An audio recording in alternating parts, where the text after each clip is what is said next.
नमस्कार विद्यार्थ्यांनो, मी शुभाशिष आहे. डेटा हाताळणी हा नवीन विषय शिकणार आहोत.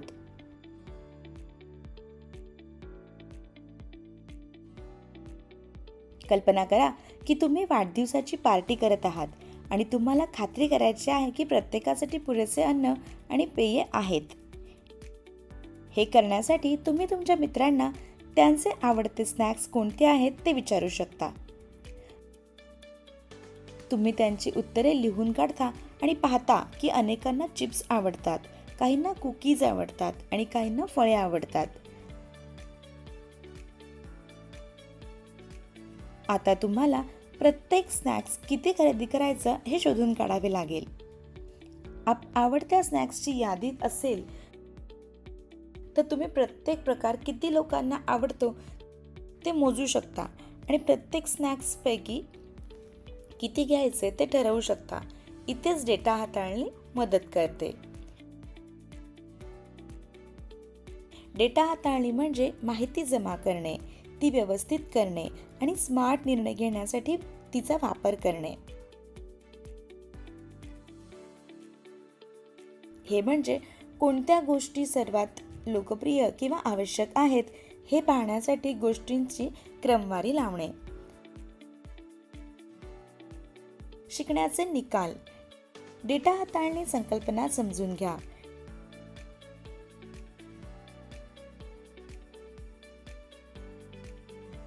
डेटा जमा करा आणि व्यवस्थित करा.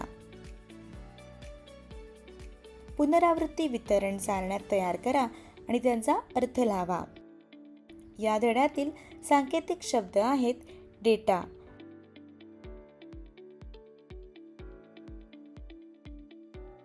ताळ्यांचे गुण,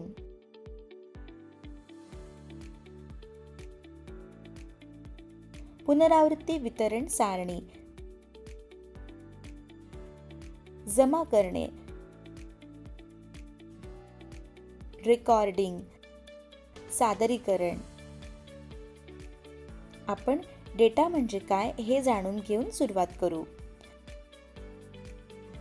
संख्या किंवा शब्दांच्या स्वरूपात असलेली माहिती जी आपल्याला निर्णय घेण्यास मदत करते.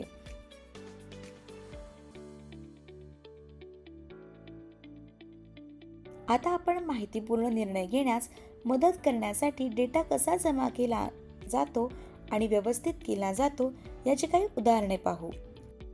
डेटा जमा करणे किंवा रेकॉर्ड करणे. लक्ष्मण त्याच्या मित्रांसोबत पिकनिकला जाण्याची तयारी करत आहे. त्याला पिकनिकमध्ये असलेल्या सर्वांसाठी फळे आणायची होती. लक्ष्मणने त्याच्या मित्राला विचारून अशी यादी तयार केली.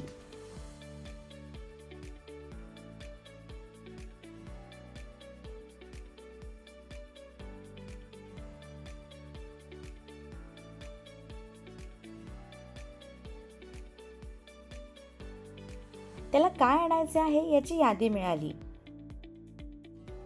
पण दुकानदाराला याची यादी समजली नाही आणि दुकानदाराला फक्त आवश्यक असलेल्या फळांची संख्या हवी असते, पण कोणाला काय हवे आहे याची नावे नसतात. इथेच डेटा व्यवस्थित करण्याची संकल्पना येते.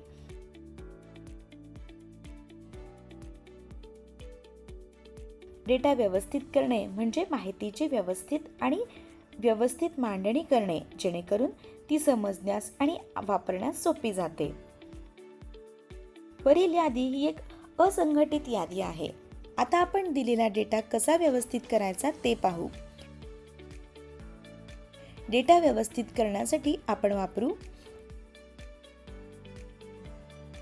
पुनरावृत्ती वितरण सारणी. डेटा सारांशित करण्यासाठी आणि व्यवस्थित करण्यासाठी वापरले जाणारे एक साधन.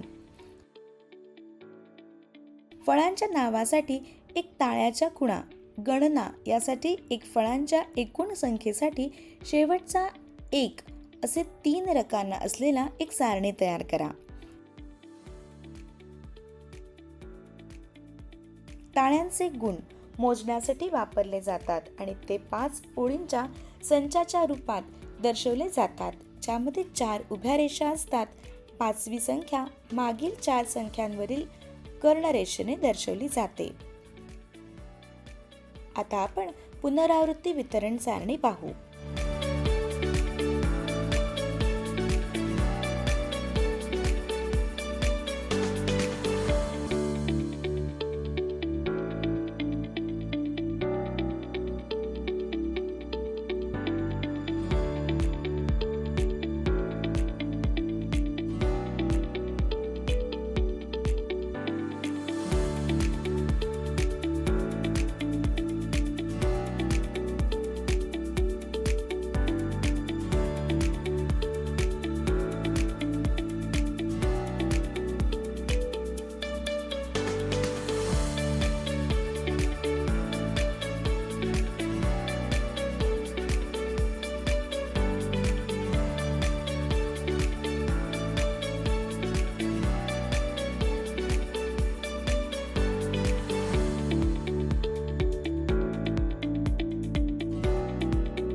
कमी प्रमाणात डेटासाठी तुम्ही दाखवल्याप्रमाणे मॅन्युअली मोजू शकता आणि सारांशित करू शकता.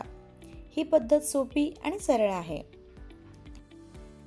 मोठ्या दस्तावेजांसाठी व्यवहार करताना मॅन्युअल मोजणी करणे अव्यवहार्य आणि कंटाळवाणी प्रक्रिया होते. म्हणून सुरुवातीपासूनच डेटा व्यवस्थित केला पाहिजे. डेटा आयोजित करणे का महत्त्वाचे आहे? कारण माहिती समजून घेण्यास मदत करते. त्यामुळे गोंधळ टाळता येतो. ते अचूक निर्णय घेण्यास मदत करते. त्यामुळे वेळ वाचण्यास मदत होते. चला काही उदाहरणे पाहू.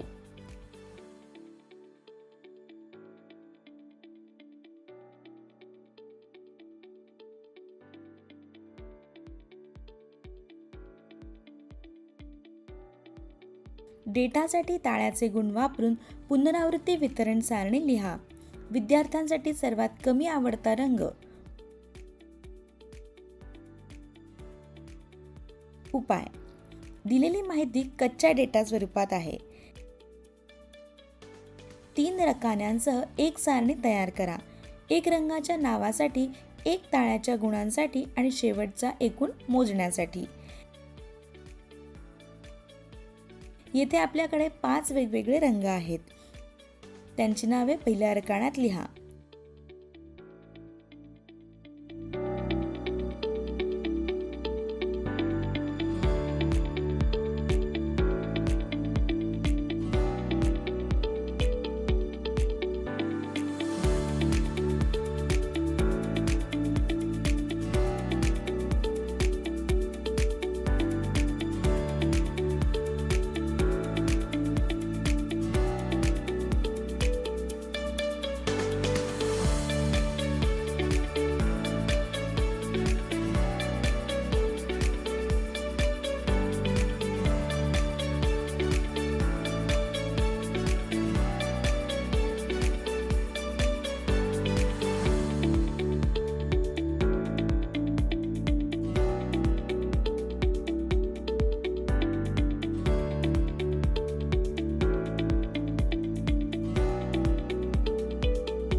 विद्यार्थ्यांसाठी नारंगी हा सर्वात कमी आवडता रंग आहे.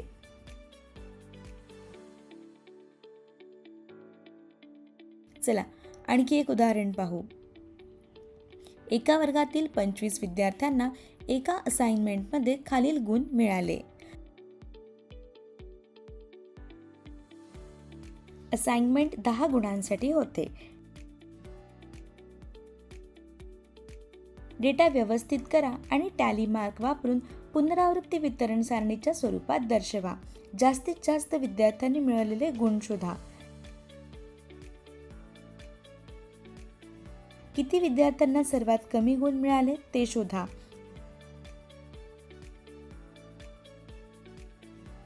किती विद्यार्थ्यांना 3 गुण मिळाले?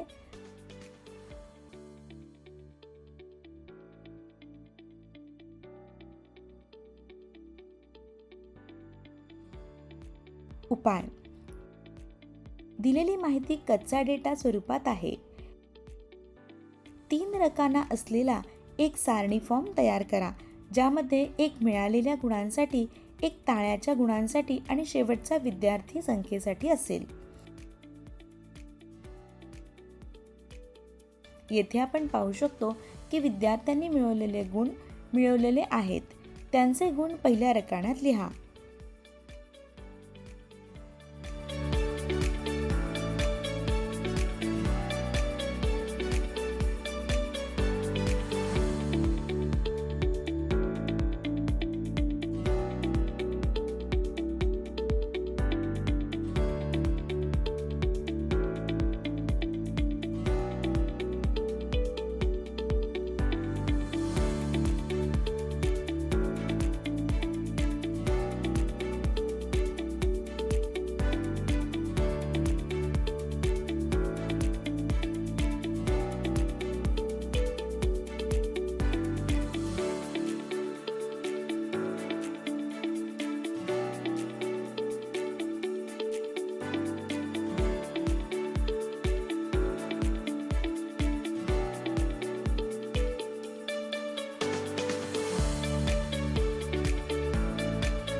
आता टेबल पूर्ण करूया.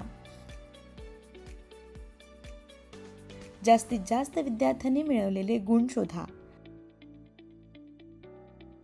जास्तीत जास्त विद्यार्थ्यांना 5 गुण मिळाले आहेत. किती विद्यार्थ्यांना सर्वात कमी गुण मिळाले ते शोधा. कमीत कमी 2 आहेत, तर 4 विद्यार्थ्यांना सर्वात कमी गुण मिळालेले आहेत. किती विद्यार्थ्यांना 3 गुण मिळाले? 3 गुण मिळालेल्या विद्यार्थ्यांची संख्या 0 आहे. चला आणखी एक उदाहरण पाहूया. चेकपोस्ट ओलांडणारी वाहने खालीलप्रमाणे आहेत.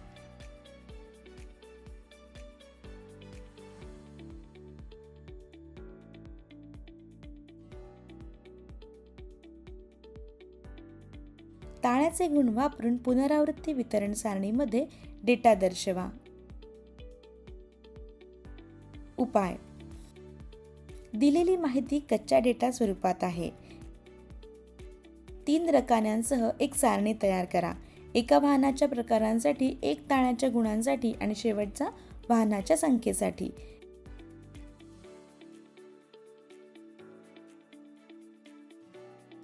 येथे आपल्याकडे 5 वेगवेगळी वाहने आहेत.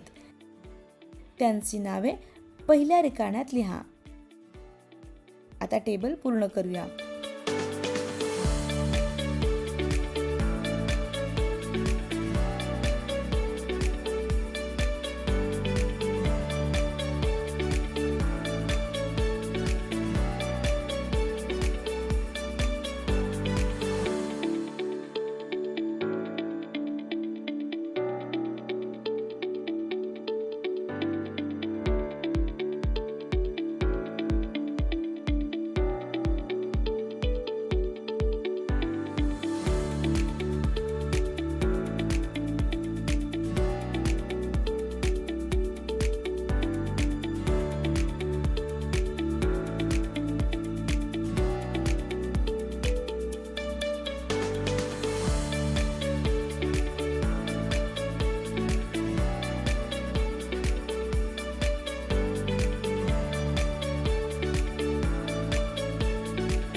लक्षात ठेवण्यासारखे मुद्दे.